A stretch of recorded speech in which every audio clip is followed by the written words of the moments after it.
Hi hello नमस्कार, मी कल्पना माझ्या चॅनलवरती तुमचं खूप खूप मनापासून स्वागत करते। आपण पोहे नेहमीच करतो, पण पोह्यापासून नेहमी पोहेच का करायचे आणि पालकची भाजी म्हटलं की नेहमी भाजीच का करायची। तर अगदी छान अशी रेसिपी आज आपण करणार आहोत, जी की आहे कुरकुरीत। तर चला रेसिपीला सुरुवात करूया। तर इथे घेतलेले आहेत पोहे, जे आपले कांदे पोहे जे करतो ते 1 वाटी पोहे घेतलेले आहेत आणि ते फ्रेश असा मस्त पालक घेतलेला आहे, जो धुवून साफ करून घेतलेला आहे। तर इथे आपण 1 वाटी पोहे जे बाउलमध्ये टाकलेले आहेत, ह्याला व्यवस्थित असं स्वच्छ धुवून घ्यायचं 1-2 पाण्याने आणि त्याच्यात थोडंसं पाणी टाकून हे भिजत ठेवायचं। तर आता हे आपण बाजूला ठेवून घेऊया। आता जो की आपण पालक घेतलेला आहे तो असा बारीक बारीक कट करून घ्यायचा। नेहमी जसं आपण भाजीला बारीक बारीक कट करतो तसं होईल तेवढा आपण बारीक कट करून घ्यायचा या पद्धतीने। तर याच पद्धतीने आपण सगळा पालक कट करून घेणार आहोत। खूप जास्त असा बारीक नाही केला तरी चालेल, असा जरी ठेवला तरी सुद्धा चालेल। तर असंच आपण हे सगळा पालक कट करून घेऊया। तर इथे आपण सगळा पालक कट करून घेतलेला आहे। आता त्यामध्ये घालायची जी आपण भिजत ठेवलेली पोहे होते ते छान असे भिजलेले आहेत जोपर्यंत आपण पालक कट केला। तर आता हे पोहे सुद्धा आपण ह्याच्यामध्ये घालून घेऊया। तुम्ही पोहे असे थोडेसे कुस्करून घ्यायचे, जेणेकरून आपण ह्यात वापरणार ना पोहे, तर त्याच्यामुळे कुरकुरीतपणा छान येतो। त्यामुळे असे थोडेसे कुस्करून घ्यायचे।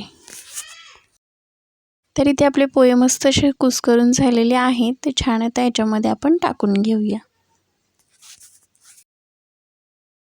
आणि आता बारीक कट केलेली कोथिंबीर टाकूया।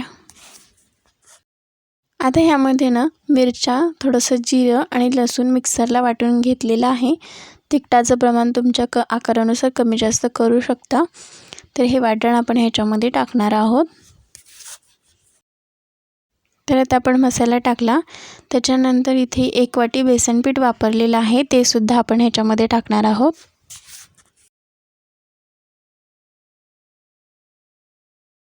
चवीनुसार मीठ टाकायचं, चिमूटभर हळद।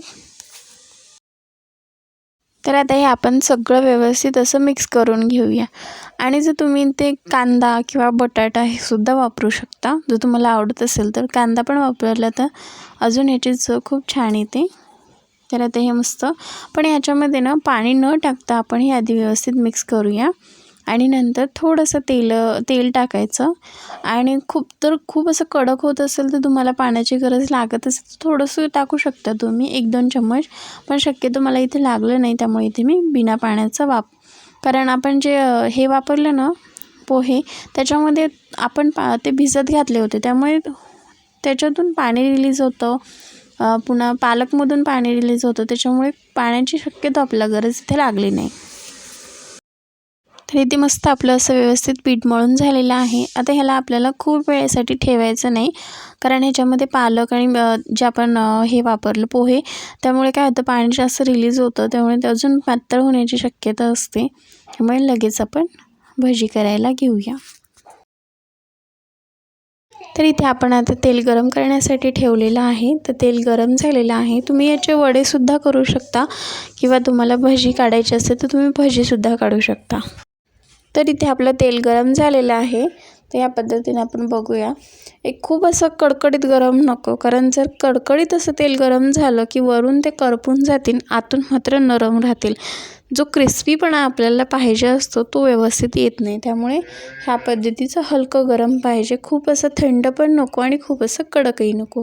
ह्या पद्धतीने आपले व्यवस्थित असे क्रिस्पी, पण थोडा वेळ जास्त असे मस्त कुरकुरीत होईपर्यंत तळली गेली पाहिजे। तर इथे आता आपण अशा पद्धतीने एक असं जसं नेहमी आपण भजी सोडत असतो त्या पद्धतीने इथे हे आपण करून घेऊया। एक अशी सोडून घ्यायची, जेवढी तेलात मावतील तेवढीच घ्यायची। खूप जास्त अशी गर्दी नाही करायची आणि खूप थोडी अशी नाही टाकायची, मीडियम अशी आपल्या तेलात व्यवस्थित अशी क्रिस्पी होईपर्यंत तळतील ह्या पद्धतीने टाकून घ्यायची।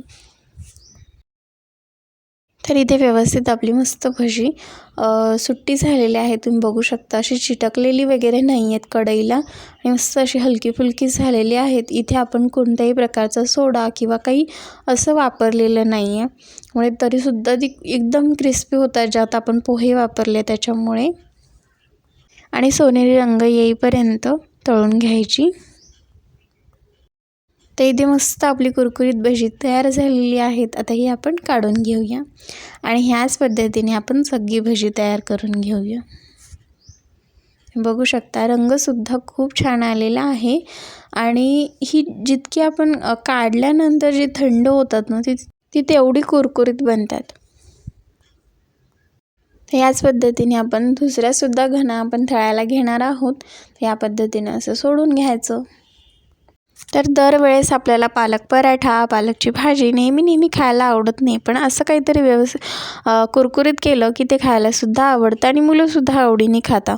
त्यामुळे नक्की रेसिपी ट्राय करा आणि कशी वाटली ना हे कमेंट करून नक्की सांगा. आणि तुम्हाला जर हे व्हिडिओ बघायला आवडत असतील तर चॅनलला नक्की सबस्क्राईब करा. तर ही सुद्धा आपली भजी तळून झालेली आहेत, काढून घेऊया. इथपर्यंत रेसिपी बघितली, तुम्हाला जर आवडली असेल तर व्हिडिओला लाईक करा आणि तुम्हाला जर रेसिपी करताना जर काही अडचण आली तर तुम्ही कमेंट करून विचारू शकता. तर तयार झाली आपली मस्त पालक आणि पोह्यापासून बनलेली कुरकुरीत अशी भजी. तुम्ही माझा संपूर्ण व्हिडिओ बघितला त्यासाठी मनापासून धन्यवाद. जी वरून कुरकुरीत आणि आतून अगदी सॉफ्ट झालेली आहेत अशी मस्त आपली पालक आणि पोह्याची भजी तयार झालेली आहेत. तुम्ही सॉस किंवा चटणीसोबत मस्त असे एन्जॉय करू शकता. तर असंच भेटूया एका नवीन रेसिपीसोबत जी नेहमीप्रमाणे साधी आणि सोपी असेल. तोपर्यंत बाय.